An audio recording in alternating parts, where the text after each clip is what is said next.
Rusiya-Ukrayna münasibətlərində gərginlik pik hədinə çatmaqdadır. Necə düşünürsünüz? Müharibə baş verə bilərmi?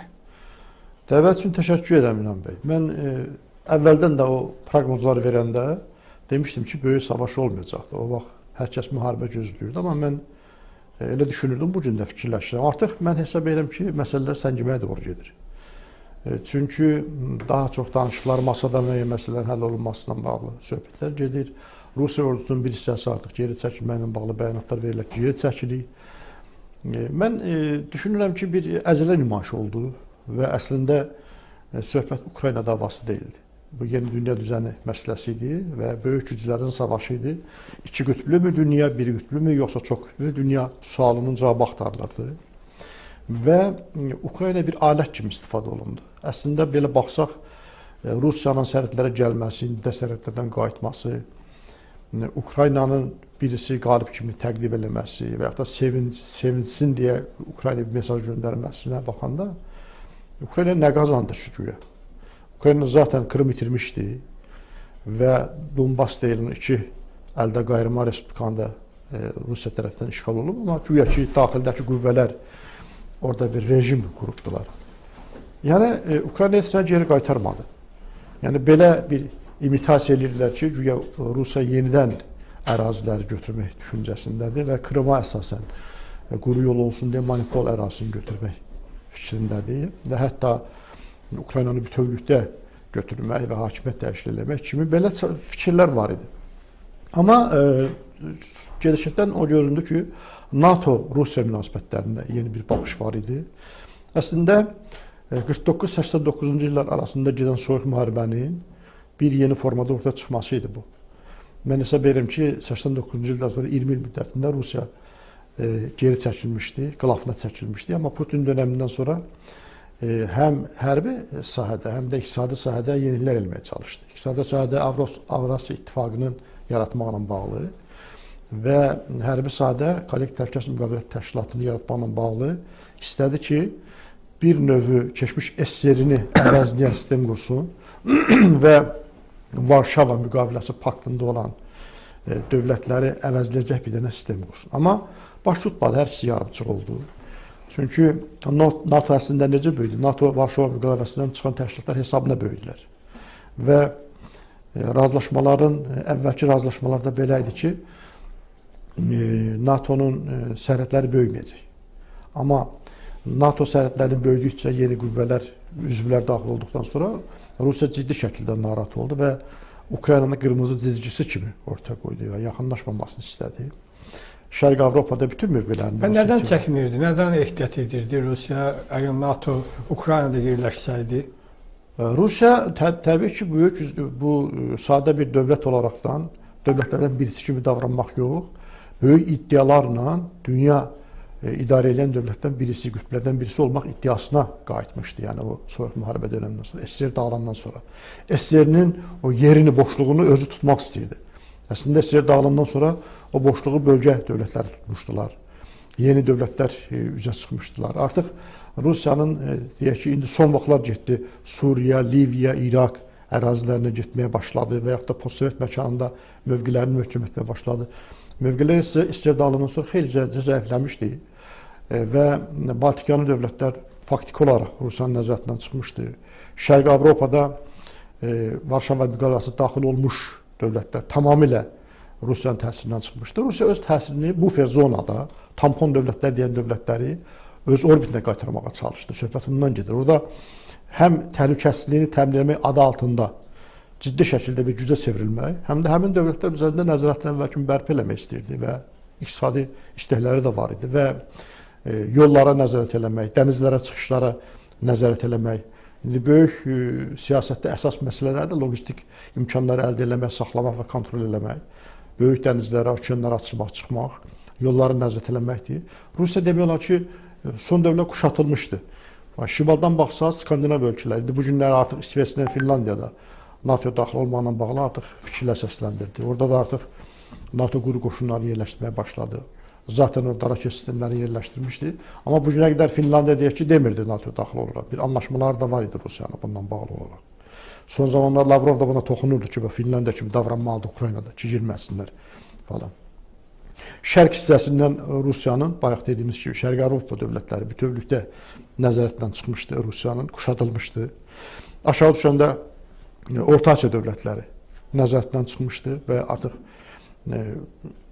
orada da Əfqanistanda da yeni bir dönəm başladığına görə o hissədən də vəziyyəti yaxşı deyil. Bax, bu proseslər başlayanda Yaponiyada artıq bir əlcə yatdı, Kuril adalarından bağlı olaraq. O demək olar ki, bütöv belə xəritəni gözünün önünə gətirsək, Rusiya kuşatılmış vəziyyətə düşmüşdür. Əziz bəy, məsələni belə görür, necə düşünürsünüz? Doğrudan Rusiya, indi Avropanın, Amerikanın iddia elədiyi kimi fevralın 15-də Ukraynanı işğal etmək üçün hərəkətə keçərdisə, bu Amerika, Avropa Ukraynaya dəstək verə bilərdilər. Dəstək isə hansı formada ola bilərdi? Yəni təcrübə var. Yadınızda 2008-ci avqust hadisələri zamanı Gürcüstana da belə dəstək olunurdu, təlimlərdə yardım olunur, silah-sursat kömək olunurdu, amma nəticə ondan ibarət oldu ki, Rusiya az qala Tbilisini də işğal edirdi. Avropa, Amerika boş-boş bəyanatlardan başqa uzağa gedə bilmədilər. İndi 2008-2014-dən fərqli olaraq şərtlər də dəyişibdi və yanaşma da dəyişdi əslində. Ukrayna çox ciddi dəstək verildi əslində. Həm iqtisadi dəstək verildi, həm ordusu yenidən quruldu, xeyli silah-sursat verildi, siyasi dəstək ciddi şəkildə verildi.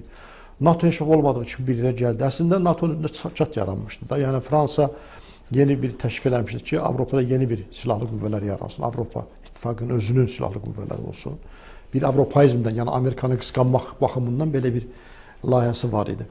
Amma Rusiya amili bütün o dövlətləri birləşdirdi. Hətta Almaniya deyək ki, Rusiyanın biraz fərqli davranış nümayişlətdirməyə cəhd elədi. Bir tarixi örnək də vardı. Rusiya əslində Almaniya münasibətləri, xatırlayırsınızsa 1914-cü ildə, tarixdən xatırlamaq lazımdır bunu.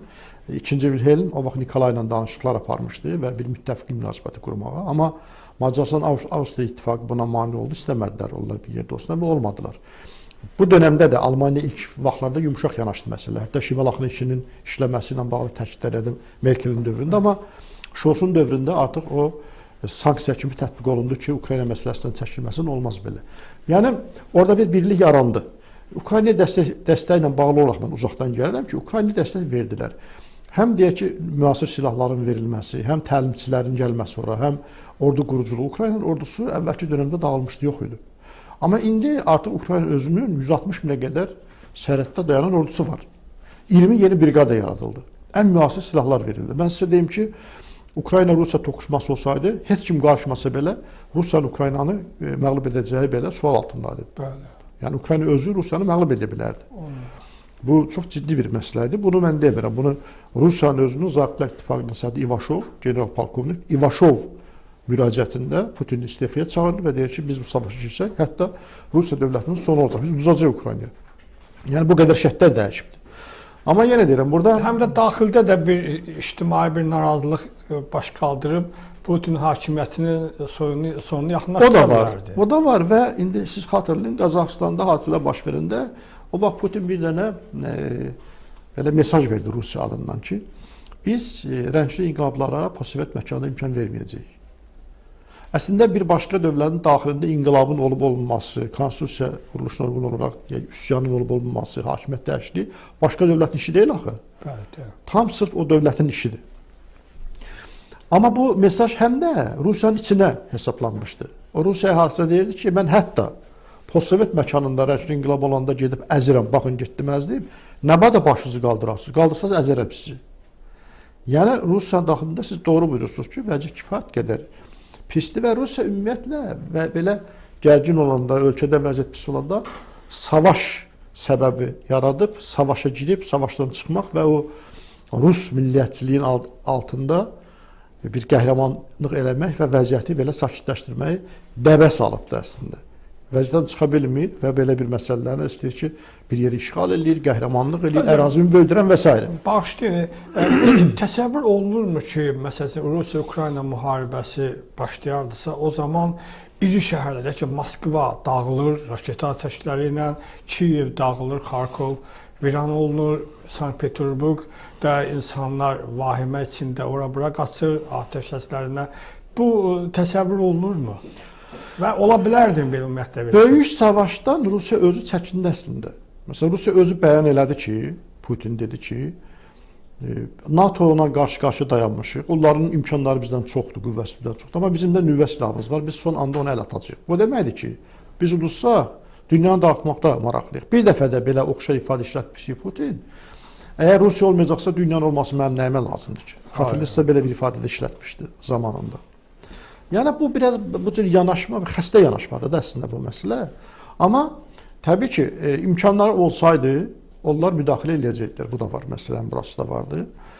Açıq şəkildə məsələdə çox ciddi şəkildə ehtiyat elədilər. Yəni bu sonuçlara qatlamaq lazımdır. Ola bilər ki, plan var idi də yəqin. Təbii ki, olubdu, amma müharibənin olmayacağında mən məsələn proqnoz verəndə biri buydu. Mən dedim ki, çox nadir adamlardan birisi ki, olmayacaq böyük savaş. Çünki Rusiyanın imkanları yox idi. Rusiya hətta uzun müddət ki, NATO bunu çəkdi gətirdi, ordusu gətirdi sərhədlərə. Bu hər gün əskəri orada saxlamaq $15 başa gəlir. 100 mindən çox əskər gətiririk ora, texnika gətirib. Onları qulluq eləmək lazımdır. Bəli. Hətta uzaq şərqdən belə S-400'ləri falanları dartıb yığıb ordusunu gətirmişdi ora. Yəni indi orada Ukrayna, Yaponiyanın bir toqquşma olsaydı falan. Neynəcəkdi? Bir də 10.000 kilometrdən aparıb yığmaydı ordunu ora. Yəni biraz görünün oydu ki, bu savaşa hazır deyil və istəmir. Mən həmişə bir arqumentdə mənə deyirlər ki, niyə deyirsən belə? Deyirəm, bunlar savaşa hazırlaşırsa və vaxt verirsə 3 gündən sonra. Amma hərbi hospitallar qurmayıb, sərhəd hospitalları qurmayıb orada. O da vardı. Yox idi, həkimləri səfərbər eləməmişdi. Bilirsən? Və həm də anladılar ki, Amerika bunları təhrik edir ki, gəl burada döyüş. Yəni Amerika bunun təhriklə geçsəydi, Rusiya ola bilərdi ilk günlər uğur qazansın. Ola bilər, elə Amerikanın oyunu idi. Elə Rusiyada, Ukraynada öz oyununun belə oyunçularına çevirmək istəyir. Baxın, mən sizə bir şey deyim də, bax, ilk günlər ola bilərdi ki, Rusiyanın uğuru olardı. İlk günlər. Hətta məsəl üçün Ukrayna tərəfi Kiyevin köçürülməsi ilə bağlı falan planlar da hazır idi əhalinin köçürməklə bağlı olaraq ki, savaş olsa. Amma o böyük bir ərazidə 160 minlik də ordusu olan bir dövlətlə uzun müddətli savaşın sonu məğlubiyyət idi. Başqa cür mümkün deyildi. Qala bilməzlər orada. Çıxmalı idilər. Yəni sonuc Rusiyanın xeyrinə deyildi. Sonuçda artıq Rusiya mütləq şəkildə məğlub olacaqdı. Bunun başqa alternativi yox idi. Bunu bildilər və getmədilər. Amma söhbət nədən gedirdi? Məncə Rusiya ilə Amerika bir şeyləri at yapıda razılaşırdılar. Yəni razılaşdırılmış bir oyun idi. Baxın, söhbət indi nədən gedir? Əsasən heç Ukrayna aidiyyatı varmı? Yaxın və uzaq mənzilli raketlərin yerləşdirilməsi məsələsindən gedir ki, bunlar yerləşdirilməsin. Ukrayna moratorium qoyulsun ki, hələ daxil olmasın, NATO daxil olmasın. Və məsəl üçün bir absurd tələb qoyuldu ki, Rusiya ki, 97-ci ilə qədər ki, NATO sərhədlərinə çəkilsin. Əslində o ildən sonra NATO daxil olmuş ölkələrin NATOdan çıxması çağırışı idi və bu mümkün olmayan çağırış olduğunda bunlar bilirdilər. Amma bunu pas idi, atırdı məsələn Amerikaya. Amerika məsəl üçün o şərt əməl eləməməklə mən qalib gəldim ifadəsini işlədə bilir. Və yaxud da Amerika Rusiya deyirdi ki, sən Donetsk bölgədən də çıxmalısan, Donbasdan da çıxmalısan, Krımdan da çıxmalısan. Rusiya da bunu eləmədi. Rusiya da buradan mən qalib gəldim ifadəsini işlədə bilər ki, mən də bu şərti qəbul eləmədim. Əslində heç kim heç nə qazanmayıb burada, heç şeyə razılaşıbdılar. Ortada Ukrayna amili olubdu burada. Amma hər kəs öz daxil auditoriyasını işləyibdi ki, mən vəziyyətdən normal çıxdım. Böyük mənada isə söhbət məncə Çindən gedirdi ki, Rusiya və Amerika elə oynasınlar ki, Rusiyanın sifəti qalsın geri çəkilməyə. Amerikada iki qütblü bu cür təmin eləsin ki, ikinci qütb Rusiya olsun, zəif bir qütb olsun, Çin olmasın. Çünki hər gün Çin inkişaf edir. Əslində isə Amerika anlayır ki, artıq dünyanın siyasi, iqtisadi, hərbi mərkəzi Avropadan daha çox Asiya və da uzaq şərqə transfer olunur. Ona görə daha çox orada işlərin qurur. Baxın, orada üçlər ittifaqını yaradıbdı Amerika. Amerika, Avstraliya, Britaniya bir ittifaq yaradıbdılar. Yeni yaradıldı. Yaponiya, Amerika, yenə də Avstraliya və Hindistan bir ittifaq yaratdı, dördlər ittifaqı. Əslində orada daha çox Çin ətrafında bu işləri sanmana salmağa başlayıblar. Görürsünüz ki, yəni o bölgəni həm də Rusiyanın daha çox çəkib gətirib Şərqi Avropa məkanında dayandırmaqla orada da üstünlüyü ələ götürməyə başladı. Yəni əslində bütün bunlar, mən bir dəfə də işlətmişdim, yeni dünya düzəninin doğuş sancılarıdır. Və onunla bağlı, yeni dünya düzəni qurmaqla bağlı Ukrayna amilindən istifadə edir. Burada Ukrayna bir şey qazanmadı. Mən hesab eləmirəm ki, məqsəd Ukraynaya hücum olardı. Məsələn, Rusiya nəyinə lazım idi Ukrayna hücum? Hücum edən tərəf Ukrayna olmalıdır əslində. Ərazilər işğaldadır. Krım da işğaldadır, Donbas da işğaldadır. Doğru mu? Luganskda. Yəni bunları azad eləməlidir. İndi məsələn Duma götürdü, bir dənə bəyanat verdi ki, müraciət elədi Putinə ki, Donbas və Donetsk, Lugansk. bəli, əldə qayırma respublikasından Lugansk əldə qayırma respublikasının tanımaqla bağlı müraciət edir. O da bir pressingdir ki, siz bunu tanıyın falan. Ukraynada əks məsələn reaksiya verir. Günün birində ola bilər böyük savaş çıxsın. Yəni Ukrayna ərazilərini xilas eləməyincə sakitləşməyəcək. İndi əldə etdiyi silah-sursat, ordunun modernləşməsi bu ola bilər ki, bu istifadədə olunsun. Ola bilər ki, təzyiq vasitəsi kimi də göstərilsin. Ki mən oradakı ərazilərimi bu ordumdan qurtararam ya da çəkil. İndidən məsələn ona ayaq yerə qoymaq üçün də Rusiya müəyyən addımlar ata bilər. Amma məlumatınız var da yəqin Donbasda və Luganskda artıq insanlara Rusiya pasportu paylanır. Bilirəm 8 milyona qədər orada Rus var və onlara vətəndaşlıq veriblər, pasportlar paylanıblar və onların da konstitusiyasına görə bir Rusiya harda olursa olsun Rusiya ilə olan bir təzyiq olanda hərbi müdaxilə imkanlarının istifadə etmə imkanlarını saxlayırlar özlərində belə. Amma mən güman eləmirəm. Yəni artıq hərbi əməliyyatlar Ukrayna tərəfindən başlayarsa Donbasın və Luganskın azad edilməsi üçün Rusiya yenə öz oyunu oynamayacaq ki. Artıq bu dəfə o əzəllər nümayiş etdirdi ki, Rusiya ki, mən bura girərəm, sən orada toxunsan. Ukraynada o tövrü qoydu ki, bura mənim ərazimi nə istəsəm eləyərəm.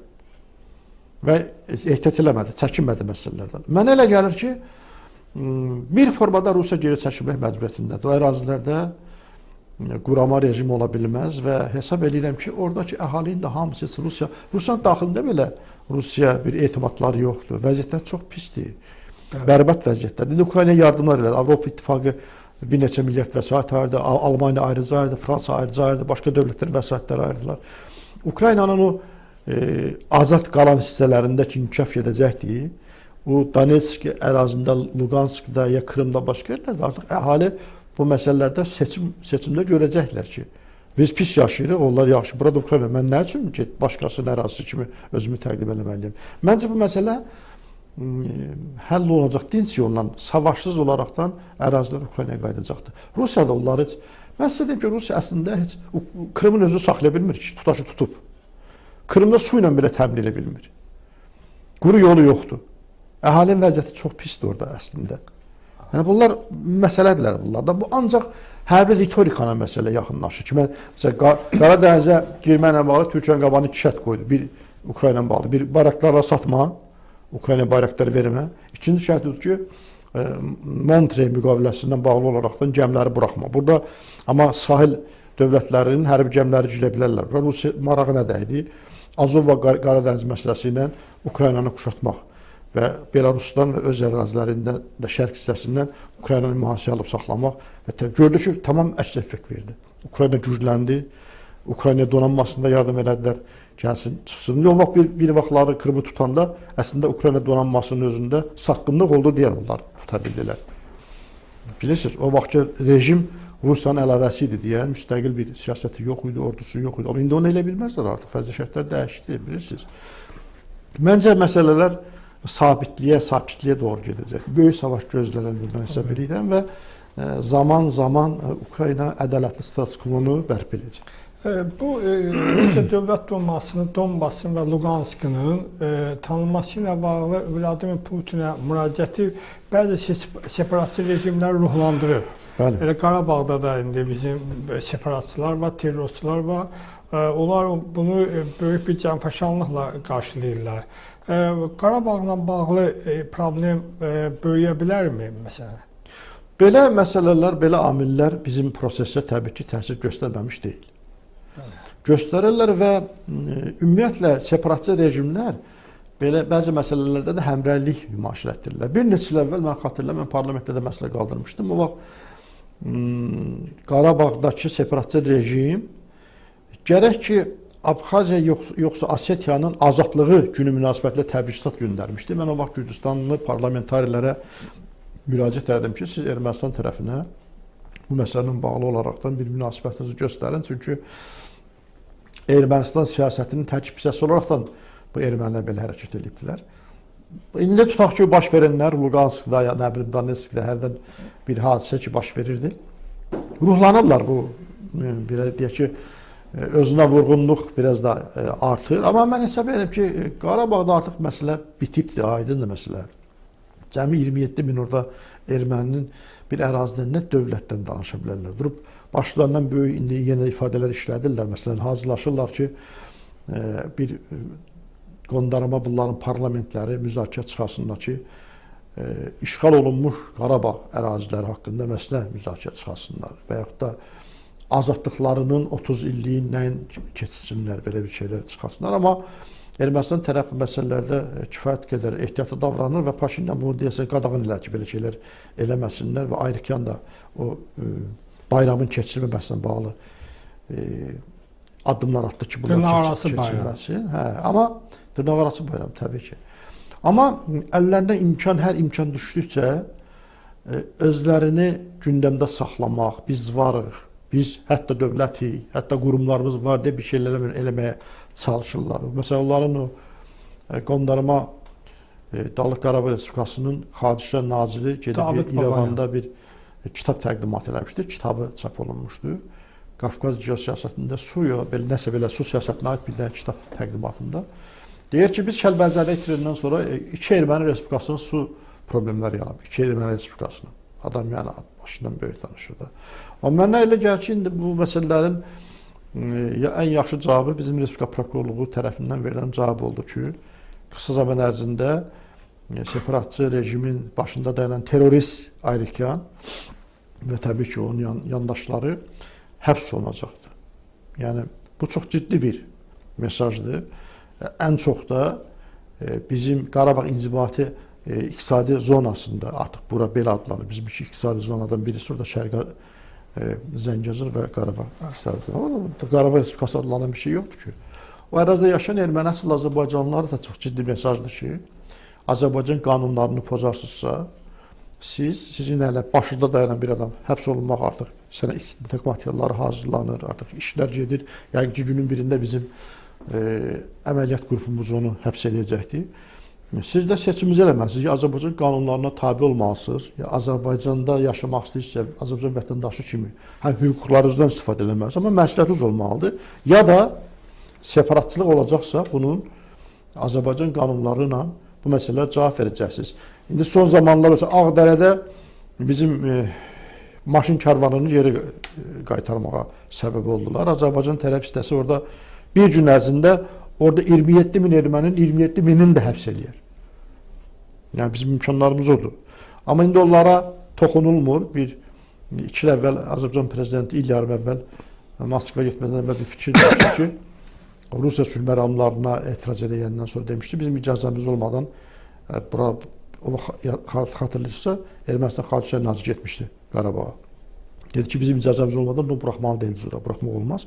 Biz bəzi şeylər göz yumuruq ki, oradakı vətəndaşlarımız soyuq humanitar yardım eləyəsiniz falan, göz yumuruq. Yəni biz istəməsəz siz eləyənməzsiniz.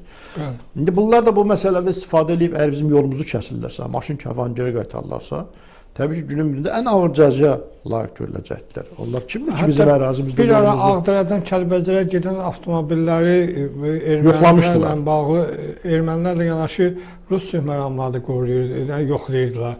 Problem qalırmı, yoxsa aradan qaldırıldı Fəriz bəy? Onlar, Ruslar dedilər ki, bir daha belə şey olmayacaq. Yəni, o yoxlamalarda daha iştirak eləmədilər ermənilər. Əslində, 10 noyabr bəyanatının 4-cü bəndinə görə onlar silahlı bir adam gördüsə orada Rusiya sülh məramı adı altında Azərbaycanda müvəqqəti olan o hərbiçilər dərhal həbs eləməlidir. Çünki təsis edib verməlidir Azərbaycana silahları. Çünki onlar belə, şərt belə olubdur ki, Rusiya sülh məramı adı altında daxil olanda paralel olaraq onlar o vaxt daxil olur ki, o birisilər çıxarırlar oradan. Bəli. Amma sənin gözünün qabağında səngər qazırlar orada, bizim işləri qarşısına aldılar.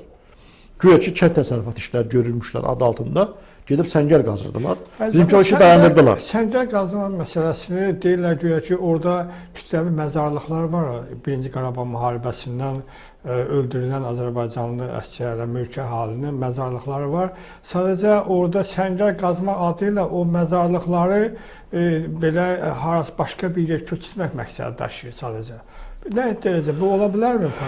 Hər şey ola bilər. Yəni bunlar artıq faktiki olaraq kənd təsərrüfat işi deyil də, yəni siyasi mahiyyətdə işlər görməyə başlayıbdılar. təkcə terrorla yox, həm də artıq son zamanlar oradakı proseslərə siyasi rəng verməyə başladı. Mən bayaqda dedim ki, məsələn, oradakı qondarma rejimin güya parlamenti nəyisə müzakirə etməyə çalışır, müraciətlər edirlər. Qondarma rejimi xarşı nazir adı altında bir gedib İrəvanda mətbuat konfransı keçirir.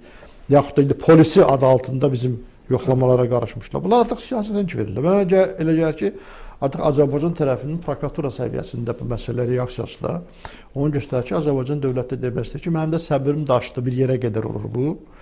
Artıq post-müharibə dönəmində müəyyən məsələləri yumşaq halda sahmana salmağa biz cəhd edirik, uzun müddətə vaxt keçdi. Amma siz bundan sui-istifadə edirsinizsə, artıq inzibati yollarla və digər yollarla, hərbi yollarla məsələlər həllini tapmalıdır. Başqa məzarlıqların köçürülməsi necə düşünürsünüz? Ola bilərmi? Yəni gizlədilməsi üçün, yəni örtbasdır. İnanmıram mən açıq elə bir şey ki, yəni bilirsiniz də 8 erməni silahlısı Ermənistana təhvil verildi.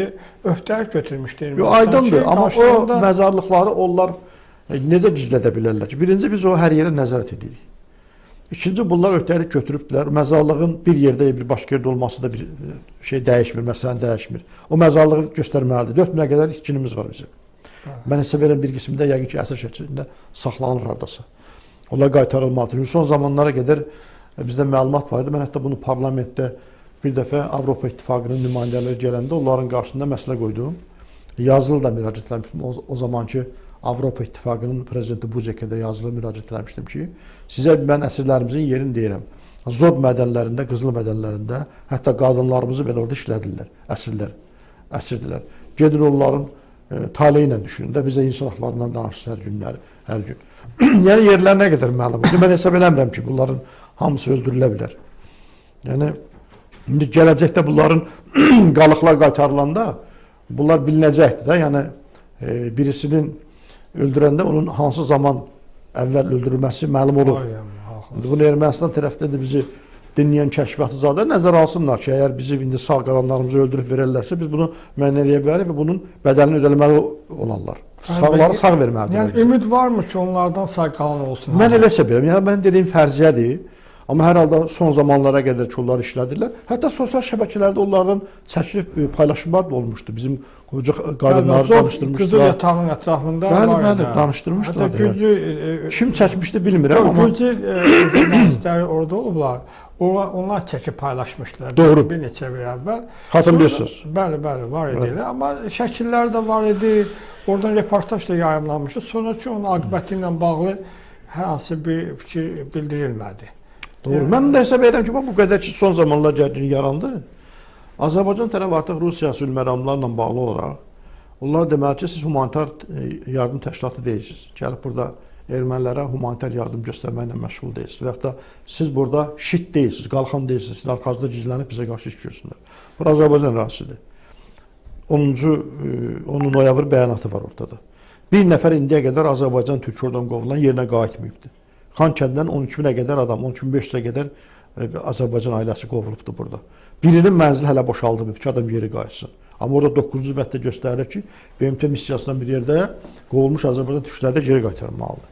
Və yaxud da silahların çıxarılmasına bağlı. Nə qədər biz sizə güzəşt eləməliyik ki, yəni bacarmırsınızsa tərk eləyin, özümüz bunu eləyək. Bizim sizə ehtiyacımız yoxdur ki. İstəmirsinizsə də o deməkdir ki, öhdəliyinizdən imtina edirsiniz. Öhdəlikdə 3 tərəf var. Ermənistan öhdəliyinə əməl eləmir, silahları çıxartmır. Sən öhdəliyə əməl eləmirsən 4-cü bənd və 9-cu bəndə Azərbaycan tərəf öhdəliyinə əməl eləməlidir. Azərbaycan məğlub olan tərəf deyir ki, öhdəlik üzərinə qoysun tək başına. Mən qalib gəlmiş tərəfəm. Öhdəliyi mən qoyuram sənin boynuna. Biraz yumuşaq məsələni qoymuşuq ki, orada yaşayan Azərbaycan, erməni əsl Azərbaycanlıların xətrinə ki, orada əməliyyat keçirməmişik ki, vətəndaşlarımıza zərər dəyməsin deyə. Başqa bir şey yoxdur ki, amma indiki halda əgər proseslər bu cür inkişaf edərsə, sən özün nə hesab edirsən ki, mən Rusiya müraciətdən xitabən deyirəm. Gətirirsən orada Rus icması yaradırsan. Orada Rus var, sən Rus icması yaradırsan. 5-6 dənə Rus qadını gəlib erməni evlənirsə, bu Rus icması deməkdir. Azərbaycanda Rus icması var. Bakıda yaşayırlar. Rəhbər də var. Rəhbər də var. Buyurun, bu adamlar buranın üzvü ola bilərlər. Azərbaycanda hansı arasında yaşayırsa, yaşasın. Biz bütün etnoslara da normal münasibət bəsləyirik.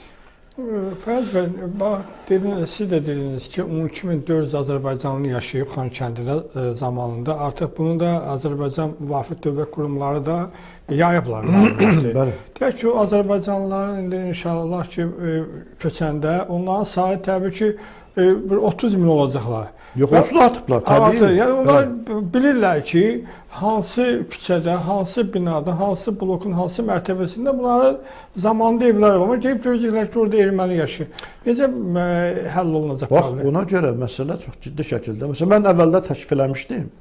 Biraz məsələ sürətləndirmək olardı. Məsələn, deyək ki, Asan Xidmətin, yaxud Dövlət Əmlak Komitəsinin, Daxilişlər Nazirliyinin səyyar briqadaları Şuşaya gedə bilərlər. Dağlıq Qarabağda, Xankəndidə, başqa ermənilərdə müraciət eləmirlər ki, gəlin qeydiyyatınızı təzəlləyirik sizin. Gələnlər ola bilər. Hətta Şuşada bizim əsgərlərə müraciət eləmişlər ermənilər ki, bizə iş verir. Var idi bir neçəsi. Birinci bu. İkinci, Xankəndinin özünə belə artıq. Deyək ki, bizim seçilmiş deputatımız var Xankəndində. Adam mən Xankəndidə gedirəm işləməyə deyib. Bir ofisir aça bilər. Tural Gəncəliyev. Kim olursa olsun, bəli. Ora bir, onu mühafizə eləmək üçün polis, xidmət eləmək üçün ora əraziyə adamlarımız yavaş-yavaş gedə bilərlər. Adamlarla görüşər orada erməni vətəndaşlarına. Deyirlər ki, filan sayda erməni biz ora köçürmüşük, kömək eləmişik. Tural Gəncəliyevin də belə təhlükəsizliyini təmin etmək. Təbii, yəni bu bir. Yəni özümüzü deyirəm də, özümüzü qoruya bilərlər. Özümüzün bir deyək ki, xüsusi təyinatlarımız bir 15-20 nəfər Ağdamdan oradan hər postlar dəyişə bilərlər də bir gün ərzində. Bir gün oldular, bir gün 50 nəfər. Girer, dayanar orada. Orada bir kazarma düzəltmiyorlar. Və yaxud da o deyirsiniz, indi 12.500 adamın mənzillərini, o dediyim o səyyar qruplar müəyyənləşdirərlər. Filan mənzil 88-ci ilə qədər dolan ermənisən, sən burada dolansan. Deyilsənsə getməlisən. Burada sonra gələn ermənilər qala bilməzlər. Sonra zorla gətirilən ermənilər. 88-ci ilə qədər dolanlardan söhbət gedir. Və birinin evini tutmusan sən. İstanbulda köhnə evlər var şəhərin mərkəzində. Dağılıb uçub gedir, sökmür dövlət. Bilirsiniz niyə sökmür? 100 il, 200 il əvvəl köçüb gedən Yahudinin, ya erməninin, ya bir başqasının mülküdür. Dövlət toxunmur, dünyanın heç yerində. Adam əmlakça toxunmurlar. Qalib gələ bilər, o mənada. Əlbəttə, onun mülküdür. Xankəndində Azərbaycan bir türk evini qoyub gedibdir, məlum səbəbdən. Evimə qayıdıram. Sən hətta orada birisi gəlib müvəqqəti məskunlaşıbsa, çıxmalıdır oradan. Bunu Rusiya təmin eləməlidir. Ya Azərbaycan təmin eləyəndə qarşıdurma olmasın deyə orada sülhməramlı bu şeylərlə məşğul olmalıdır.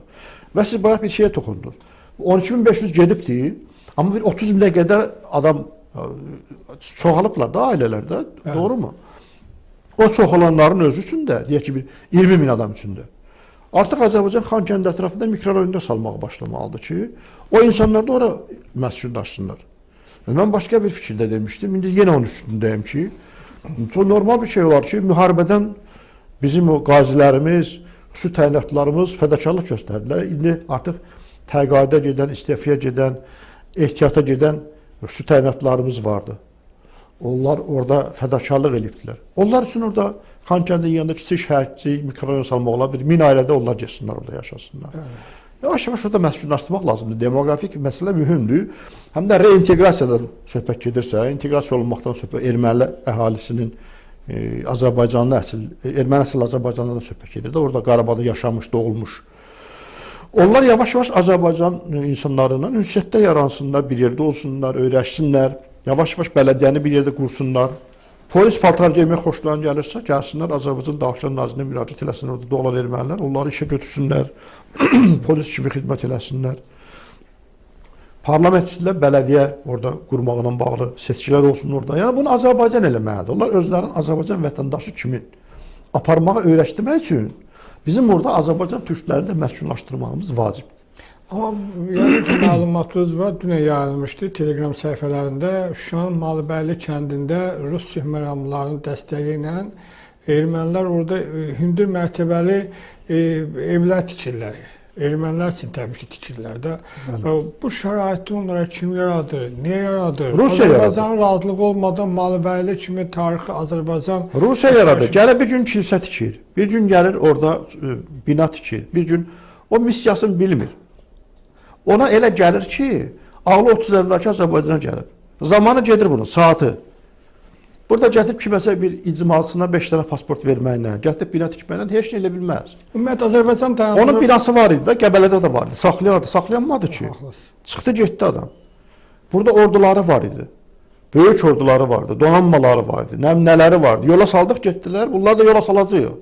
Biz təklif edirik ki, ruslara ki, sən bura tank, top falan, bunları bu texnikaları zaten gətirib yığma. Bunlar gördük də, Erməniyə verdin, gəldi üstümüzə, qalıqları onların azadlıq meydanına qoymuşuq. Biz belə şeylərdən çəkinmirik. O dərdümirin əvəzinə traktor, nə bilim, ekskavator, başqa maşınlar götür gəl, bərpa işlərinə bizim ərazilərdə müxtəlif şirkətlər gəlir, xarici dövlət. Sən də gəl o işlərlə məşğul ol. Sərmayə qoy, iş gör. Sən əlaqən bu cür ola bilər. Sən bura bizə texnikana falan gələmə. 2000 dənə rus var burada. Necəsin sən? Heç elə bilməzsən. Sən mənim 15-20 nəfər xüsusi təyinatımın qabağında dayanmazsan. Getmişdin Ukrayna üstə. Niyə qayıtdın? Ağzından vurdular, qaytardılar. Dünya dəyişibdir. Yəni bizə Azərbaycan tərəfi bu duruşunu göstərməklə bildirməlidir ki, bizim işlərimizə qarışmayacaqsan. Bizim yurisdiksiyamızda olan ərazilərdə mülki işlərimizi biz özümüz müəyyənləşdiririk.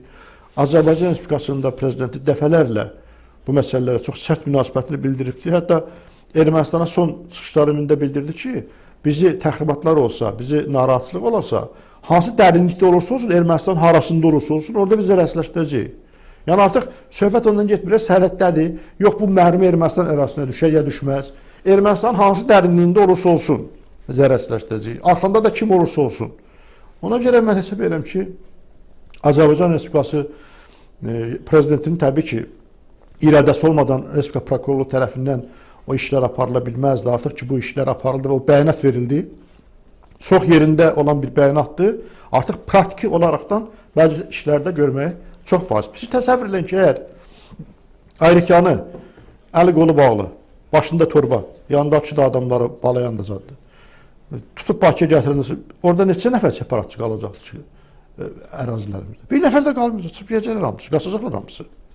Dünyanın müxtəlif yerlərində onları axtarmaq məcburiyyətdə qalacaq. Onu demək istəyirəm. İndi Allahdan Avropa bireyini tutmaq lazımdır. Çox çətin olacaq tapmaq bunları. Baş prokurorluğu belə Arakin istintaqa cəlb olunacağı ilə bağlı bu məlum açıqlamasından sonra ermənilər çox təşvişə düşüblər və erməni mətbuatında mən baxdım Telegram səhifələrində. Onda yazırlar ki, Azərbaycan 300 erməninin həbs olunan Azərbaycana təhvil verilməsi ilə bağlı Interpola müraciət edib. Məsələn, o 300 nəfərin içində Seyran Ohanyan, Kaçaryan, Sarkisyan varmı? Görək. Yəqin ki, olar. Onlar deyir ki, Interpolda olanların sayına, onlar da belə yazırlar ki, biz adlar məlum deyil.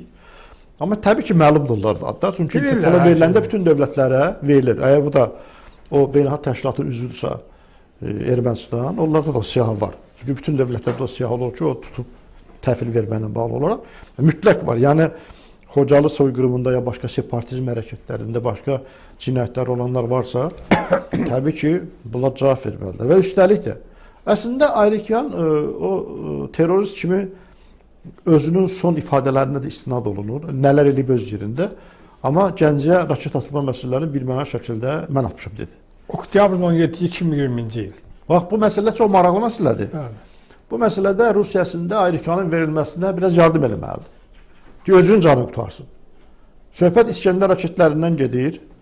İskəndər raketlər atılanda Ermənistan birinci anda dedi ki, biz atmamışıq raketləri, xatırlayırsınız.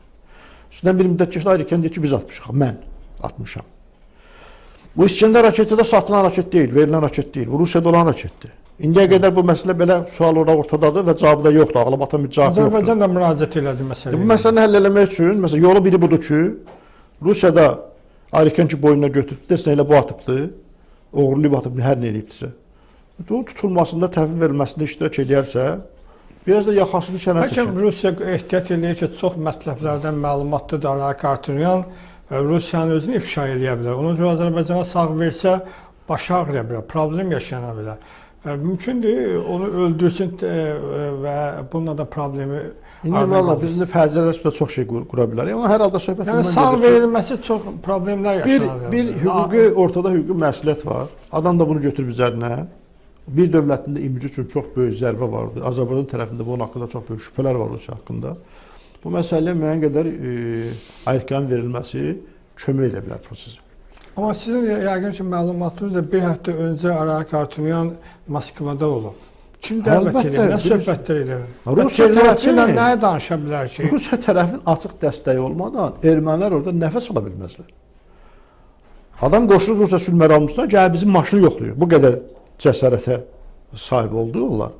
Rusiya sülh məramlısı ilə gəlir, yoxlayır. Amma özü tək gələndə biz gömrük qurmuşuq, onlar ərazilərimizdən ki, keçiriyor, M2 yolu. Gəlib orada gömrük pulunu verib sonra gedir. Tək gələndə belə gəlir. Rusiya sülh məramlısı arxasında gələndə gəlir sənət yoxlamağa. Deməli, bunu elə Rusiyalı. Bu açıq şəkildə ifadə olunmalıdır. Rusiya da öz işi ilə məşğul olmalıdır. Artıq qalxan rolunda iştirak etməli deyil, humanitar təşkilat rolunda iştirak etməli deyil. Onun işi, ora Azərbaycanın köçməsinə də kömək eləməli ki, Azərbaycan türklər gəlsin ora. Sonra bu iki icma arasında toqquşma falan olmasın deyə bir missiya yerinə yetirməlidir. Sakitləşdirməlidir, baxmalıdır məsələlərə. Bu cür bir iş görər. Sülh məramlı budur, bu deməkdir. Amma görünür odur Rusiya özünü vasitəsi kimi deyil, tərəf kimi aparır. Tərəf kimi aparır, əlbəttə həddini daşımağa çalışır, amma Azərbaycan tərəfdə səbrlə, iradə ilə bu məsələlərə tövrünü qoyur. Mən hesab edirəm ki, bizdə bitkin bir kurs var. Səbrin bu sonu olacaqmı? Elə o sonuydu. Yəni artıq da Respublika prokurorluğunun dediyi ifadə elə belə məsələ deyil ki. Arikanın həbs olunması deyəndə Arikan bir burada yaxınlığımızda deyil ki, burada hansısa bir küçədə cep götürsünlər. Bu o deməkdir ki, orada əməliyyat keçiriləcəkdir. Antiterror əməliyyatı keçiriləndə artıq da böyük hücumdan söhbət getmir ki. Tutaq ki, məsələn, 1000 nəfər, 500 nəfər hər nə, bizim xüsusi təyinatlarımız ora daxil olur. Arikanı tutulmasına mane olanları, onunla bir yerdə olanları, sakitliklə heç bir şey olmadı. Müqavimət göstərərsə, təbii ki, onları zərərsizləşdirməlidir. Müqavimət göstərməsə, yığır onları, başına torbanı keçir, yığır maşını gətirir. Yəni bu, əslində verilən ifadə çox ciddi mesajdır.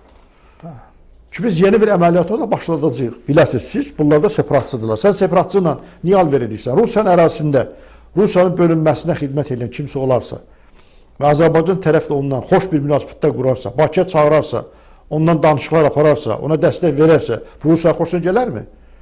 Sən öz dövlətini sevirsən, müstəqilliyə razı bütövlüyü sevirsən, mən də özümün ki, biz bərabər tərəfli qonşularıq. Dünyanın hər yerində belədir. Sən mən bir diplomatımı çıxarırsansa, hətta günahı varsa, mən də sənin diplomatını çıxaram ölkəmdən. İndi biz adekvat addımlar atmırıq deyən, görmürük deyən, biz biraz yumuşaq şəkildə daha vacib olanları eləməyə çalışdıq. Zəngəzur dəhlizi ilə bağlı, sərhədlərin demarkasiyasına bağlı biz diplomatiyamız işlədi. Artıq Qarabağ statusum falan kimi ifadələr, çağrışlar edənlər artıq məsələdə geri çəkiliblər. Doğrumu? Artıq Avropa Birliyi olsun, müəyyən dövlətlər olsun, sərhədlərin müəyyənləşməsi, Zəngəzur dəhlizinin işləməsindən danışırlar. Dünənə qədər hayküy salırdılar ki, ay Qarabağın statusu belə gəldi falan gəldi. Məsələ qaldı geridə. Yəni, normal işlər getdi, bu işlər vacib işlər idi, görülməsi işlər. Amma indi bir yerə gəlib çatmışıq ki, bunlar artıq terrorlarına, təxribatlarına siyasi rəng qatmaq da başlayıb. Orada bir regenerasiya deyək də, tipdə belə bir şey var. Ölmüş toxumalar özünü bərpa eləmək prosesi. Bunlar özlərini yenidən bərpa eləməyə çalışırlarsa, bu separatçı rejim, biz buna imkan verməyəcəyik. Burada heç bir qurum ola bilməz. Azərbaycan unitar dövlətdir.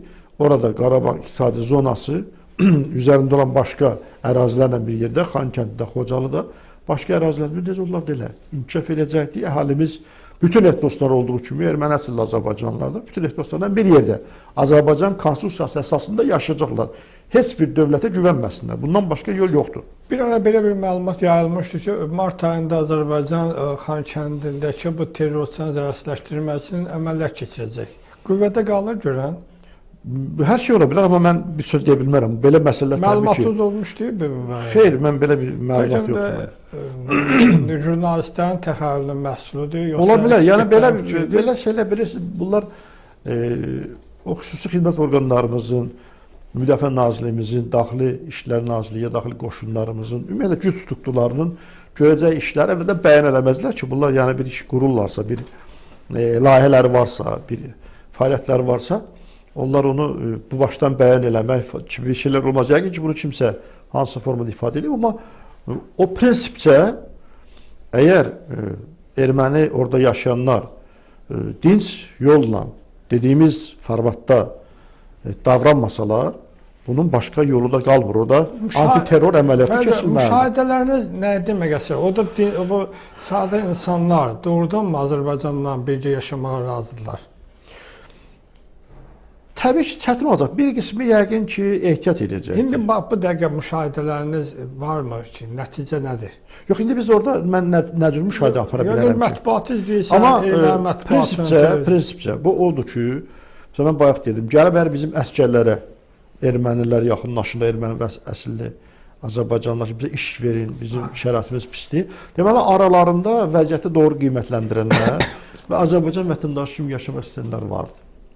Bir qismi də ehtiyat eləyəcəkdir. Çünki bunların o qardaşları, balayanlar, ayrıkanlar o qədər cəlladlıq, qaniçənlik eləyir. Bunların gözü qarşısında Azərbaycanlılara, insanlara qarşı bunlar ehtiyat eləyirlər ki, o insanlar bizə qarşı ola bilər aqressiv olsunlar, qorxurlar. Ona görə dedim ki, o inteqrasiya olunmaq üçün Azərbaycan əhalisinin ora köçülməsi vacibdir. Bu Xankəndə bir 10 min bizim adamımız getsə, otursa orada. Yavaş-yavaş onlar bir-birinə öyrəşərlər. Hələ nə qədər ki, Rusiya sülh məramlarıdır ki, buradadır, bunlar da ehtiyat eləməzlər. Sabah bunlar bir öyrəşəndən sonra biri istəyər qalar, biri istəyər evini satar, gedər falan. Belə, amma təbii ki, biz Ermənistanla, öz vətəndaşlarımızla düşmənçilik eləmə fikrində deyilik.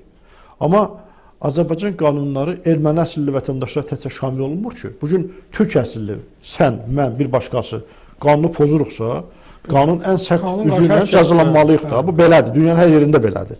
Yoxsa sən erməni əsilli vətəndaşsan, kefin nə istəyirsən, elə olmaz ki. Sən bir cinayət törətməmisənsə, bu aydınlaşırsa, normal şəkildə burada yaşayırsan, heç kim bir söz deyə bilməz.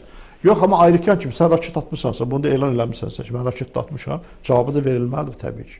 Yanvar ayında belə bir məlumat oxumuşdum ki, Xankəndində bir nəfər Azərbaycan bayrağını qaldırmışdı balkonda. Yadında müharibə dövründə də belə bir yaşlı bir insan evinə xoş gəlmişsə plakatı ilə çıxış eləmişdi. Bu bayraq qaldırılmasının sonra həmin o şəxsin dedilər həbs olundu, aqibəti ilə də bağlı hər hansı bir məlumat yayılmadı. Bu kütləvi xarakter daşıya bilərdimi bu bayraq qaldırılması? Bax, məncə biraz da indi bilmirəm, bizim indi nə cürdür bu məsələdə planımız? Deyək ki, erməni dilində, xüsusən Xankəndi, o ərazidə yaşayan ki, erməni əsl Azərbaycan var, onlara yönəli bir televiziya. Radio var Şuşada. Televiziyanın olması və gün ərzində ermənicə bu təbliğatın aparılması, maarifləndirmə işinin aparılması, həqiqətdən ortaya qoyulması vacib şərtlərdən biridir. Və ermənilərlə görüşdə, təmaslar, və üstəlik, təbii, ermənilərlə o görüşlərlə bağlı. Elə mən dedim bayaqdır ki, deputat, bizim Xankəndin deputat, bir komandanın oraya gedib ermənilərlə görüşməklə bağlı bir təşəbbüs edə bilər. Yaxud da bizim bayaq dediyimiz kimi asaq xidmət gedir ki, ora gəlmişik sizin pasportlaşma işinizlə bağlı filan yerdə otururuq, səyyar maşınlarımızda. Əvvəldən də onlara bəyan edirlər. Gəlin kim istəyirsə qeyddən keçsin, pasportlarınızı almaqla bağlı olaraq. Qısa müddətdir. Bu işləri görmək lazımdır. Bəli. Yəni biraz hərəkətlik lazımdır məsələlərdə. Yəni siz deyirsiniz dövlətimiz o istiqamətdə addım atmır. Yox, atırlar. Çox ciddi işlər görülübdür. Yəni bu işlər sıralanmalıdır. Mən bayaq dedim. Ta ki bu daxildə məsələni biz bitirmişik. Status məsələsini öldürdük. Belə bir rahat şey deyildi. Biz oyunu, futbol topunu o futbol terminindən desək, atmışıq başqa bir meydançaya. Dünənə qədər bu savaş burada gedirdi. Statusla bağlı. Bu gün savaş nədən gedir? Zəngəzur dəhlizindən söhbət gedir. Hansı statusuna? Zəngəzur dəhlizi olsun. Hansı endə olsun? Hansı avtomobil yolu keçsin? Enerji dəhlizi necə olsun falan. Artıq savaş, söhbət bundan gedir. Sərhədlərin demarkasiyasından gedir. Bizim ordumuz artıq gedib orada Ermənistanın içində, həmişə mən bunu deyirəm, sevirəm bunu demək ki, bizim sərhədçilər tövləni belə ortadan böldülər ki, sərhəd buradan keçir. Qutardı getdi. Yəni, bunlar çox vacib işlərdir. Biz bu işləri görürük. Ermənistan qorxudan budur əslində. Ermənistan sülh sazişi bağlamağa məcburdur. Sülh sazişi olmadan əməkdaşlıq Türkiyənin, Azərbaycanın mümkün deyil. Sülh sazişi bağlamaq üçün Azərbaycanın ərazi bütövlüyü tanınmalıdır. Onlar bunu tanıyandan sonra bizim daxili işlərə müdaxilə edə bilməzlər ki. Yəni, məncə ardıcıllıq doğrudur. Amma indiki situasiya son bir həftə, 2 həftədəki belə biraz xüsusi bir bunların fəallaşması vardır. Adekvat davranışlar da vacibdir. Fəriz bəy, söhbətimiz o qədər maraqlı keçir ki, tamaşaçılardan üzr istəyirik. Onların biz ənənədir bizdə tamaşaçıların suallarını, rəylərini bizim qonağımıza nəzərinə çatdırır. Amma siz o qədər maraqlı söhbətlər edirsiniz ki, bu suallar bir qədər belə unudulur. Tamaşaçılarımızın diqqətinə çatdırmaq istəyirəm ki, qonağımız Milli Dirçəliş Hərəkatı Partiyasının sədri, Milli Məclisin keçmiş üzvü Fərəz Quliyevdir və tamaşaçılarımızdan xahiş edirəm ki, bu verilişi daha çox paylaşsınlar ki, digər dostlarımız da burada aparılan çox maraqlı müzakirələrdən məlumatda olsunlar. Həm də mümkünsə rəylərini yazsınlar, suallarını çatdırsınlar. Fəriz bəy, deməli, tamaşaçılarımızın sizə çoxlu salamı var. Aleyküm salam, mən də salam. Sualları da var. Buyursunlar. Demək olar ki, dünyanın müxtəlif bölgələrindən yazırlar, Azərbaycan hər yerindən yazırlar. Gürcüstandan, Türkiyədən, Rusiyadan, Dağıstandan. Deməli, sizə çoxlu salamlar var, suallar var. Mən də tamaşaçılara salamlayıb, təşəkkür edirəm ki, vaxtlarını ayırıbla bizi izləyirlər, sağ olsun. Bizim bu tanınmış internet televiziyalarından olan Fan TV-nin əməkdaşları sizi salamlayır. Yazır ki, Fərəz bəy, Şuşa bəyannaməsi çərçivəsində erməni terroruna qarşı antiterror əməliyyatları aparmaq olarmı? Əlbəttə olar. Yəni Şuşa bəyannaməsindən də kənarda Azərbaycan apara bilər. Əlbəttə. Şuşa bəyənnaməsinə kənar apara bilər, daxili işidir öz yerində. Şuşa bəyənnaməsinə görə Türkiyə ilə bir yerdə apara bilər. Yəni, çünki o bəyannamədə antiterror əməliyyatlarını bir yerdə aparmaq haqqında da anlaşma var. Bəli. Bu çox ciddi sənəddir əslində. Yəni, biz artıq sərbəst şəkildə dostlarımızın da Türkiyənin də imkanlarını bura cəlb edə bilərik. Amma buna ehtiyac yoxdur. Mən hesab edirəm, Azərbaycan özünün kifayət qədər buna imkanları vardır. Amma biz antiterror əməliyyatlar apardığımız zamanı bizə qarşı hər hansı bir kənar qüvvə mane olmağa çalışarsa, Türkiyə istənilən halda dövrəyə gələ bilər. Bunun avantajı budur. Yəni, mən həmişə deyirəm, bu Şuşa bəyannaməsi Kars müqaviləsi qədər dəyərli bir, 100 il əvvəlki bağlanmışdı bir müqavilədir. Hətta Kars müqaviləsindən də əhəmiyyətlidir. Çünki Kars müqaviləsi təkcə Naxçıvanın haqqında müəyyən müddəaları özündə ehtiva edirdi ki, Naxçıvan 3-cü dövlətin protektoratına düşmə ehtimalı olarsa Türkiyə müdaxiləsin. Burada isə bütövlükdə Azərbaycanı əhatə edir və çox ciddi sahələri, hərbi sənaye kompleksinin bir yerdə qurulması, ordu quruculuğu, bir yerdə təhlükəsizliyi təmin etmək və s. və həm də antiterror əməliyyatlarında iştirakla bağlı olaraq. Yəni, o bəyannamə elə cavabın əvvəlini siz verdiniz ki, o bəyannamə olmadan da bu antiterror əməliyyat aparmaq Azərbaycanın haqqıdır, bu bizim daxili işimizdir. Dünyanın hər yerində bir daxilində, dövlətin daxilində bir terror hərəkəti olursa, dövlət heç kimdən icazə almadan antiterror əməliyyatını aparır, biz də apara bilərik. Yəni. Əbülfət Güləliyev adında tamaşaçımız da sizi salamlayır. Yazır ki, Fərəz bəy, mümkünsə Tərtər hadisələrindən danışın və siz bu Tərtər hadisəsindən əziyyət çəkən insandan necə kömək edə bilərsiniz? Tərtər hadisələrlə bağlı elə bax, bizim bu aparıcı İlham bəylə bizim bir müzakirəmiz olmuşdu. Dəfələrlə olub. Və orada da mənim konkret mövqeyim belə olmuşdu ki, bu hadisələr tam obyektiv araşdırılmalıdır. Əgər bir əsgər, bir zabit, bir general gerçəkdən xəyanətlə məşğul olsa, ən ağır cəzaya layiq görülməlidir. Yox, əgər bir əsgər, bir zabit bir günahı olmadan kiçik bir, hətta təhqirə məruz qalıbsa, onu təhqir edənlər ən ağır cəzaya layiq görülməlidir. Və hətta mən xatırlayıram ki, o dönəmdə mən dedim ki, yeni bir istintaq aparılması da vacibdir. Siz mənə bir tərcümən qayıtdınız ki, necə yeni istintaq mümkündürmü? Artıq məhkəmədə olub, xatırlayırsınız söhbəti yəqin ki. Mən dedim, mümkündür. Çünki hətta məhbəsdə belə iş açılır falan, birdən yenidən istintaq məhkəmələr başlayır və görürsünüz, mənim proqnozum doğru çıxdı. Yeni istintaq başlayıbdır. Çox ciddi şəkildə istintaq gedir. Həbslər var. Artıq həbslər vardı. Yeni zərər çəkənlər 180-dən çox adam yenidən müəyyənləşdiribdir. Bu iş davam edəcəkdir, böyüyəcəkdir. Ən böyük ulduzlu adamlara qədər gedib çıxacaqsa da hamı da cəzalanacaq. Həm ictimai nəzarət var burada, həm də ölkə prezidentinin burada iradəsi və birbaşa nəzarəti var bu məsələnin üzərində. Bizim köməyimiz ancaq ictimailəşdirmək olar bu məsələni və biz bu məsələlərdə də mövqeyimiz ortadadır və əvvəlki dönəmdən indiyə qədər də bizim mövqeyimizdə heç bir dəyişiklik yoxdur. Fərəz bəy, o Tərtər hadisəsindən danışarkən təbii ki, o hadisələr zamanı günahsız yerə öldürülən insanlar da oldu. Deyək ki, həbs olunanlar da, onlar azadlığa çıxacaq, indi onu istintaq qərar verəcək. Bəs ölənlərlə bağlı nə olacaq? Yaxı artıq onu öldürülüblər axı. Aydın deyil, bilirsiniz. Təzminat, hansısa bir mənəvi bir dəstək hansısa bir formada ola biləcəkmi siz? Bizim partiyanın bir dənə şüarı var ki, gecikən ədalət özü də ədalətsizlikdir.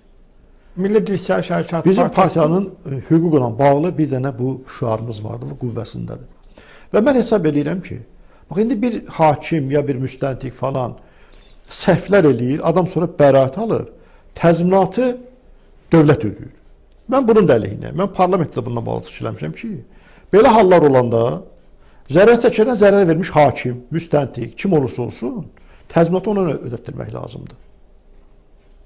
Nə qədər o ölənlər olsun, yaralananlar, əziyyət çəkənlər vardır, onlara təzminat ödəməzsə, o hakimi ödətdirmək lazımdır. O müstəntiqi ödətdirmək lazımdır. O prokuroru ödətdirmək lazımdır ki... O istintaqın gəldiyi qənaəti əsasən hakim deyək ki, qərar çıxardı. Onu da nəzərə almaq lazımdır. Mən də onu deyirəm də, günahkar kimdirsə, nə səbəbdən olursa, hansı səbəbdirsə... Müstəntiq bir qərar, bir araşdırma aparır, tədqiqat iş aparır və ona maddə təsbih edib, onu əsasında məhkəməyə göndərib... Yox, biraz bu məsələdə sizdən razılaşmıram. Çünki məhkəmə notariat orqanı deyil ki, istintaqın verdiyi məsələni təsdiqləsin. Məhkəmə, xeyr, nə araşdırma olursa olsun, məhkəmə özü bir istintaq aparmalıdır və ilk sualda bu olmalıdır.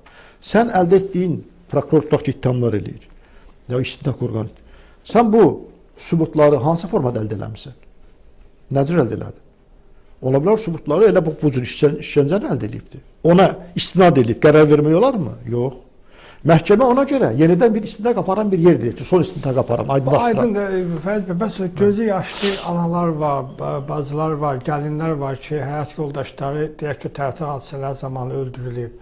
Anaların oğulları qətlə yetirilib. Səbəbkarlar ən ağır cəza layıq görülməlidir. Hansısa bir formal olaraq mənəvi bir rahatlıq gətirə biləcək hansı vasitələrdən istifadə onu dövlət müəyyənləşdirməlidir. Mən yenə bir təzminatı mən dedim ki, məsələn təzminat ödənməlidir onlara. Mənəvi həm də maddi məsələlər var burada. Adam təhqir olunubdur. Onlar bəlkə də maddiyyətdən çox mənəvi dəstək. Bütün mənalarda həm də bunlar üçün ən yaxşı rahatlıq o olar ki, günahkarlar ən ağır cəzaya layiq görülsünlər. Onda rahat olarlar. Yəni söhbət o 5 manat, 10 manat verməkdən getmir də. Yəni söhbət ondan gedir ki, mütləq o adamlar cəzalanmalıdır. Yoxsa səni tutaq ki, birini şikəst edibdilər, bu biraz xərc çəkib falan, dövlət ona bu cür yox. Mən prinsipdə onu yanaşmanı belə qoydum ki, ümumiyyətlə bu işdə də, ümumiyyətlə başqa işdə də, mülki işdə də bir hakimin, bir müstəntiqin günahından birisi zərər çəkirsə, layiq olmadığı, sonra bəraət alırsa, təzminatını o hakim ödəməlidir. Dövlət yox.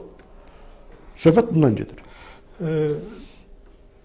Fərid bəy, Cabir adında bir tamaşaçımız yazır ki, Türkmənistanda hakimiyyət dəyişikliğinin olacağı deyilir. Sizcə orada nə baş verir? Seçkiləri gedir orada. İndi mən hesab eləmirəm, indiki durumda orada bir hakimiyyət dəyişikliyi baş versin. Məncə əvvəlki hakimiyyətdə davam edəcək. Bu hətta hər halda mənim subyektiv fikrimdir. Son fikir Türkmən xalqının olacaqdır. Biz də onun iradəsinə hörmətlə yanaşacağıq. Fərid bəy, yeri gəlmişəm, Laçın dəhlizinə alternativ bir yolun da çəkilməsi artıq həyat keçirilir. Bəzi məlumatlara görə orada ancaq Rus sülhməramları dayanacaq. Bəziləri belə bir fikir sürür ki, orada Azərbaycan əsgərləri olacaqlar. Kim dayanacaq? Hansı formada bu iş həyat keçiriləcək? Bu yeni yolun çəkilməsindən ermənilər çox narahatdır, bilmək istəyirsə. Azərbaycan tərəfdə bunu uzun müddətdə heç elan eləmirdi. İşi görürdü, amma elan eləmirdi. Son zamanlar Ermənistan tərəfindən məmurlarından birisi haykü saldı ki, yatmısınız Ermənistan siz, onlar artıq uzun müddət işləyirlər, 8 ayda işləyirlər, yol çəkib qutarırlar falan bir yol var. Bu yolun çəkilməsi indi bizim Laçın şəhərdə daxil olmaqla yaşayış ərazilərimiz ki, yolun üzərində dayanıbdır. Onların hamısından artıq yad ünsürlərin çıxıb getməsinə səbəb olacaqdır. Yolsa tamamilə fərqli bir yerdən gedəcəkdir. Əlbəttə o yolda buraxılış məntəqəsində indilikdə Rus sülhməramların durması ilə bağlı söhbət gedirsə, amma bizim köklü olaraqdan istəyimiz bu olub. İndi də odur ki, mən hesab edirəm ki, Azərbaycan ərazisində Azərbaycanın daxilinin təhlükəsizliyini təmin etmək üçün, Azərbaycana narkotika daşınmasının, başqa yad adamların gəlməsinin, silah gəlməsinin qarşısı almaq üçün Rusiya sülhməramlarına biz sərhəd qoşunu funksiyasını verməmişik. Onlar məlum ərazidə, indilikdə bizim nəzarətimizdə olmayan Rusiya sülhməramları adı altında olan hərbçilərin müvəqqəti nəzarət olunan ərazidə etnoslar arasında qarşıdurma olmasın deyə mövcuddular. Bizim sərhəd siyasətimiz, xarici siyasətimizin tərkib hissəsi, onlara aidiyyəti yoxdur. Biz burada özümüzün sərhəd qoşunlarımızı polis postumuzu, gömrük postumuzu qoymalıyıq və orada məsələlərə baxmalıyıq. Rusiya sülh məramları müşahidəsi kimi baxa bilərlər. Tamaşaçılar səbirsizdirlər ki, orada kim dayanacaq? Azərbaycan əsgəri yoxsa Rusiya? Məncə ilk dönəmdə paralel olaraq ikisinin də dayanması mümkündür. Olacaq. Yəni sizin proqnozlarınızı sonraki mərhələdə dəqiqləşdirəcək Firaz bəy. Deyəcəyi fikirlər çox önəmlidir. Təşəkkür edirəm, amma mən indi bu haqda birmənalı şəkildə bir fikir deyə bilmərəm ona görə ki, yəqin ki, bu dəhlizin statusundan bağlı olaraq, o yolun statusundan bağlı olaraq Zəngəzurla paralel də müəyyən danışıqlar aparılacaqdır. Çünki ölkə prezidenti də bir dəfə ifadə işlətmişdi ki, Laçın dəhlizi nə cür olacaqsa, Zəngəzur dəhlizi elə olacaqdır. Bu məsələ də var. Ona görə indidən bir proqnoz vermək doğru deyil, amma ən azından 3 il yarımdan sonra burada Rus sülh məramlısı olmayacaqdır və bu dəhlizdə də biz olacağıq. Bu aydın məsələdir. İlkin dönəm üçün məncə ola bilər ki, Azərbaycan dediyim kimi strukturlarını orada qurur. Necə ki, bəzi ərazilərdə M2 yolunda gömrüyümüzü qurmuşuq, polis postumuzu qurmuşuq, qayilərimiz orada erməni maşını saxlayıb cərimə yazır, orada gedir, cərimə ödəyir falan. Bunlar ürəksən məsələlərdir də, təbii ki. O bizim dövlət yol polisinin əməkdaşları erməniyə belə cərimə yazanda, o cəriməni bizim köməkdə ödəyir, yoxsa gedir, harada ödəyir ki? Vallahi bizim o polis əməkdaşlara mən təşəkkür edirəm. Mən onun mexanizmini bilmirəm, amma onlar hansı formadan ödətdirir, amma hər halda belə bir informasiya var idi və ürəkaçan bir informasiya. Məsələn, bəzi Türkiyədə... Yəqin elektron formada olar da, bu hansı formada ödətdirir? Ödəb, ondan sonra köməkdən keçir. Yəqin ki, bir formada bunu elektrikçilər... Olsa layiqdir. Yoxsa yazılan deyilən gedib bunu ödəyərsən, bu da bu sərhədi keçəndən sonra... Sağ olsunlar da, bizim əskərlərimiz, sərhədçilərimiz, polislərimiz, gömrükçülərimiz bu videolardan görürük. Peşkarədir, başa düşür. Hətta bıçağını çıxarıb, onların o qondarma bayrağın maşınlar üzərindən qaşıyır.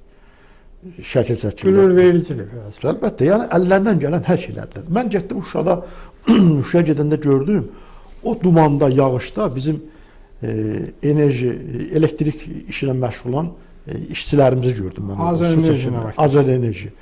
O soyuqda çıxmışdılar o işıq dirəklərində, çox belə yerdə durmaq mümkün deyildi ya. Orada bağlayırlar, işləyirlər falan. Sonra mən onlarla bir söhbət edib gördüm ki, bu maaşa, pula görə deyil. Bu da bunun savaşıdır. Yəni bir millətinə, dövlətdə xidmət eləmək üçün də bu da bir sahədir. Əlindən gələni ortaya qoyur. Ona görə bizim xalqımız çox qürur verici xalqdır. O əskərimiz də, zabitimiz də, sərhədçimiz də döyüşdə də özünü göstərdi. Döyüşdən sonraki mərhələdə göstərdi. Mənə elə gəlir ki, tutduğumuz yolla, ortaya qoyduğumuz vizyon da çox doğrudur. Bunları mərhələ-mərhələ samana asacaq. 3 dənə, 4 dənə erməni, dalında da 3 dənə, 4 dənə Rus bizə gəlib burada heç bir şey diktə edə bilməz. Bu alternativ Laçın yolundan danışdıq, Fəriz bəy. Bu hazırki Laçın dəhlizinin aqibəti necə olacaq? O yol olandan sonra dəhliz olmayacaq artıq. Bağlanacaq, bizim əsgərlər... Əsgərlər də mülki halimizdə yerinə gedib yaşayacaqlar, yəni başqa cür ola bilməz. Bizim amma bir Nizami Səfərov adında bir tamaşaçımız da elə ona uyğun bir sual yazır ki, bu gözlənilən alternativ Laçın yolunda yox, hazırki Laçın dəhlizində bizim əsgərlər dayanmalıdır. Əlbəttə biz də bunu deyirik. Amma hələlik deyək ki, o 10 noyabr bəyanatının ki, müəyyən müddəaları vardı, bir qeyri-müəyyənlik o yaradır. Amma hesab edirəm ki, artıq o an gəlib çatıbdır ki, biz də artıq sərhədlərin delimitasiyası, demarkasiyası, haradan sərhəd keçir falan. Biz artıq sərhədimizi müəyyənləşdirəndə sülh məramlıya sərhəd məsələsi verməmişik Ermənistan fərqli olaraq. Ermənistan sərhədlərini Ermənistan qoruyur. O tərəfdən, Ermənistan tərəfdən. Sərhəddə gəlib Rus dayana bilər. Çünki Ermənistan sərhədlərini Rusiya sərhədçiləri, özləri sərhəd qoşunu yoxdur. Yoxdur. Bizim tərəfdən isə sərhəd qoşunumuz özümüz dayanmalıdır. Elə indinin özündə artıq ki, biz müəyyənləşdirdik sərhəd haradır. Sərhədlər artıq bizim sərhəd dəstələri, zastavalarını tikə-tikə gedirlər, yerləşibdilər. O ərazidə artıq sərhəd postumuzun qoyulması vacibdir. Mən hesab edirəm, bunu da nəzərə alırlar artıq, yavaş-yavaş olacaq. Fəriz, Royal Salmanov yazır ki, biz hər dəfə deyirik ki, ermənilərlə bircə yaşaya bilərik və bunu istəyirik. Amma nəzərə alın ki, ermənilər bizlə yaşamaq istəmirlər və heç zamanda buna cəhd etməyəcəklər. Royal bəy, mən təşəkkür edirəm, amma heç vallahi biz də yaşamaq istəmirik. Biz güya ermənilərin bura gəlməsini istəmişik. Onlar 1828-ci ildən sonra bura köçürülübdülər. Zorla Rusiya siyasətidir və gətiriblər həm Azərbaycanın müxtəlif yerlərində, həm də ki, Azərbaycanın Qarabağ hissəsində yerləşdiriblər. Onlar özləri də gərək ki, 78-ci ildə bura gəlməklərin 150 illiyinə aid bir abidə qoymuşlar. Sonra da o abidəni sökdülər özləri. Özləri etiraf edirdilər. Bizim ən yaxşı ərazilərimizə gətirib bunları yerləşdiriblər. Biz onlarla yaşamaq istəmirik ki, amma ya zəlzələdən, ya vəlvələdən Azərbaycanda 88-ci ilə qədər yaşamış olan erməni əsilli azərbaycanlıların hüquqlarını da tanıyırıq. Biz bunu bu cür də deməliyik. Əgər Azərbaycana qarşı cinayət törətməyiblərsə, Azərbaycan vətəndaşı kimi də bundan sonra yaşamaq istəyirlərsə, dinc ermənilərin burada yaşamasında problem yoxdur. Necə ki, bütün millətlər Azərbaycanda tolerant ölkə yaşayırlar. Biz bunu belə ifadə eləməliyik. Amma əlbəttə ki, yaşatdıqları, ölkəmizə yaşatdıqları, əhalimizə yaşatdıqları ki, bu ağrı, acı vardır. Bunu uzun illər hələ bu xatirələrdən silinməyəcəkdir. Biz ümumiyyətlə keçmişimizi, tariximizi unutmalı deyilik ki, biz indi Sabah Ermənistanın əməkdaşlığı haqqında bir şey eləyirik. Tutaq ki, yollar açılsın, Türkiyənin açılımları olur, Azərbaycanla açılımlar olacaqdır. Bu qonşuluq siyasəti başqa şeydir. Amma biz yaddaşımızda bizə olanların heç birini unutmamalıyıq və həmişə də nəzərə almalıyıq ki, bu Ermənistan və ermənilər nə vaxt əllərində bir imkan olarsa, Azərbaycana qarşı aqressiyadan çəkilməyəcəklər. Ona görə biz həmişə əlimiz tətikdə, çox güclü, bildiyimizi nümayişətdə şəkildə olmalıyıq. Başqa bizim yolumuz yoxdur. Və Fərhad Babayev adında bir tamaşaçımız da sizi salamlayır. Təşəkkür edirəm maraqlı söhbətlər və müzakirələrə görə. Və sual edir ki, Fərəz bəy, hər dəfə erməni təxribatları törədilir son vaxtlar, biz isə susuruq. Olmazmı onların başlarını bayraktarlar da əzək? Niyə olmur? Biz də onu istəyirik də. Yəni, biz də onu düşünürük. Artıq Respublika prokurorluğu da o haqda danışır ki, birinci başsızdan başlayaraq başlarınız əziləcəkdir. Artıq Azərbaycanın müəyyən məsələlərdə ki, gözləyirdi, məsələlərin dinc yoldan həll olmasını istəyirdi. Respublika prokurorluğunun verdiyi bəyanat elə-belə məsələ deyil. Bu, o deməkdir ki, bir antiterror, özü çox əminliklə deyir ki, yaxın zamanlarda gətirəcəyik. Onu tutmaq üçün bir antiterror əməliyyatı keçirilməlidir. O antiterror əməliyyatı keçirən qurumlar nəzərə alırlar ki, onun tutulmasına mane ola biləcək qruplar ola bilər. Hətta silahlı müqavimət göstərənlər ola bilər. Ola bilərsə, deməli, bu bir antiterror əməliyyatı olmalıdır. Ona görə bu haqda düşünülür artıq dövlət siyasəti olaraqdan. Biz istəyirik ki, hər şey sakit olsun, ölümsüz, itkisiz, normal şəkildə. Olmayacaqsa, təbii ki, bayraqlar da yerindədir, bayraqlar heç yer aparmamışıq, yerində. Bizim sadiq dostlarımızdan olan, tamaşaçı dostlarımızdan olan Təbiət Qazarlı da sizi salamlayır, Fərəz bəy. Yazır ki, Fərəz bəy, Tərtər hadisələri zamanı başa qara torba keçirmək məsələsində çox istifadə olundu. Hazırda Araqın 10.000 ordusu, topu, tankı var. Biz onun başına necə torba keçirə bilərik? Sizin planınız? Valla mən belə bir şey planlaşdırmamışım, amma mən hətta... Ya planınız nədir? Var mı? Aydındır. Mən amma hətta prezident seçkilərində iştirak edəndə illər əvvəl mən deyirdim ki, partisan hərəkatını hətta başlamaq lazımdır, bu işləri qutarmaq lazım. Mən həmişə radikal addımların tərəfdarı olmuşam.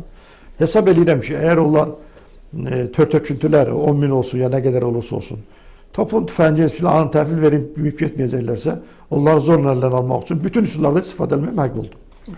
Eldar Əliyev adında bir tamaşaçımız da sizi salamlayır. Yazır ki, Laçında heç zaman erməni yaşamayıb. Bu baxımdan da Laçın istiqamətində onların harasa getmələrinə dair yolun verilməsi mümkün olmamalıdır. Əlbəttə, indi alternativ yol çəkilir. Ümumiyyətlə deyir ki, yol verilməsi. Nə alternativ yol yaratılır. Və tamaşaçının istəyi var. Azərbaycanın Qarabağ iqtisadi zonasında ya bir neçə şəhərində ki, kəndində ki, ermənilər ki, yaşayırlar və yaşamaq nəzərdə tutulur. Onların Ermənistandakı qohumlarıyla, icmalarla əlaqə saxlamaq üçün quru yolun olması Azərbaycanın nəzərdə olmaq şərti ilə ki, humanitar bir yol kimi nəzərdə tutulur. Burada təhlükəli bir şey yoxdur. Biz bunu açıq saxlayırıq. Dünyaya biz bunu göstəririk ki, biz bir yolda saxlayırıq. İndi bilirsiniz, bizim dediyimiz fikirləri yavaş-yavaş beynəlxalq məsələlərdə də təsdiq olunur. Baxın, NATO-la Rusiya toqquşmasında bir söz atışması oldu. Scholz, Almaniya kansleri gələndə Moskva görüşündə Putinlə orada bir söz atışması oldu. Putin dedi ki, NATO Beynəlxalq Millətlər Təşkilatının razılığı olmadan Belqrada vurdu. Bu da arqument dedi ki, orada soyqırım gedirdi, ona görə biz vurduq. Girdik, vurduq, heç nəyə baxmadan vurduq. Putin də cavab verdi ki, elə biz də düşündük ki, Donbasda soyqırım var. Belə bir söhbət getdi. İndi bunu mən niyə analogiya gətirirəm? Bəzən uzun müddət Azərbaycan rəhbərliyinə irad tuturdular ki, Xankəndiyə girmək məsələsindən olaraq. Görürsünüz ki, biz əgər o dönəmdə Xan kəndinə heç nəsiz girmək məsələsi olsaydı belə, bizə qarşı sanksiyalar tətbiq olunacaqdı. Heç bizi saya salmadan. Hətta bu məsələləri xatırlayırsa, BMT-nin Təhlükəsizlik Şurasında çıxarmaq istəyirdilər gündəliyə, Böyük Britaniya veto qoydu. Yox, Böyük Britaniya veto qoydu. Artıq çıxarırdılar məsələni ortaya. Biz onda bu məsələdə çox doğru, dürüst davrandıq. Bu gün də biz həm də beynəlxalq aləmdəki vəziyyəti, bizə təpkiləri, münasibətlər sistemini nəzərə alaraq addımlar atırıq. O yolu bağlayaq bir dəfəlik, mən başa düşürəm. Söhbət nədən gedir? Amma bir humanitar dəhliz saxlayıb və buradakı erməni əsl Azərbaycanlıları Ermənistanda yaşayan qohumlarını biz ayırmırıq. Amma sabah biri gün hər şey qayda düşəndən sonra bir viza sistemi təbii ki olacaq, sərhədlər olacaqdır, sərhəd qoşunu yoxlayacaqdır. Hər kim istədilə gəlib bu yoldan keçməyəcək ki, bu yoldur. Biz də müəyyən məsələlərin bağlı yolda istifadə edə bilərik. İndi iki ölkə arasında münasibətlər yaranacaqsa, ticarət əlaqələri ya bizim ölkə üzərindən hər hansı bir maşınların keçməsi, ya oradan bizə gəlməsi, yol təkcə elə siyasi və etnik məsələlər özündə ehtiva eləmir ki, bu həm də ticari məsələləri ehtiva edir. Bu da məsələ də vardır. Həm də o yol təkcə onun üçün yaranmayıbdır. Orada bir çox şaxələri, oradakı kəndlərə, şəhərlərə, ərazilərə yeni alternativ yolların çəkilməsi. Biz sərhəd qoşunları yaratmışıq. Ermənistan-Azərbaycan arasında sərhəd olmayıbdır. Olmadığına görə sərhəd zastavalarda olmayıb. İndi biz orada sərhəd boyu dağda, daşda sərhəd dəstələrinin, binaların tikirik, şəhərciklər salırıq. Onlara yollar getməlidir. Bəli. İşıq çəkilməlidir, su yolları olmalıdır və s. və ilə axır. Bu yol həm də onlara xidmət edir. Bu təkcə elə 3 dənə erməni buradan gəlib getmək üçün nəzərdə tutulmur ki, dövlət bunların hamısını nəzərə alır və hesab edirəm ki, bu məsələlərdə nigarançılığımız olmamalıdır. Biz o yürüdülən siyasəti doğru olduğunu, mən də hesab edirəm, tamaşaçılarımız vətənpərvərlikdən hər şeyin daha tez, daha yüksək səviyyədə, daha yaxşı olmasını arzulayır. Arzulamaq başqa şeydir. Amma reallaşdırmaq başqa şeydir. Biz mümkün olanları reallaşmasını görürük və vizyon, nəzərdə tutulan o yol xəritəsi də milli maraqlarımıza uyğundur. Fərəz bəy, biz sizə təşəkkür edirəm. Çox sağ olun. 90 dəqiqədir ki, biz bu studiyada çox maraqlı söhbətlər, müzakirələr apardıq. Tamaşaçılarımıza da bir təşəkkür borcumuz var. Mən də təşəkkür edirəm. Bizlə çox fəal oldular, suallar yazdılar.